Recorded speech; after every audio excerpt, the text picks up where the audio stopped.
听，这是谁的声音？每天来实验室，你会发现真相越来越会浮出表面。被称作匠人。打球就是做选择题。主管每一年就是借阅量最多的，可能会让别人觉得我们在不务正业，很少会有男生。遍地是朋友。哇，这都是人生的十字路口，学习被赋予新的意义。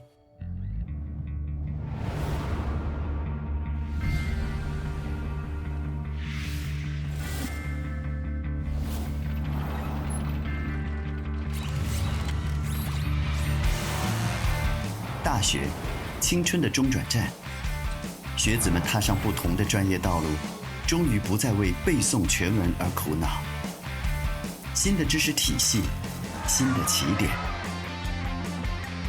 当学科更加细分，认识世界的方式开始不同，追寻真理，亦或注重实际。为了各自的目标，学子们再次出发，他们积蓄能量，只为破茧而出的一跃。青春不留白，做选择需要勇敢一点。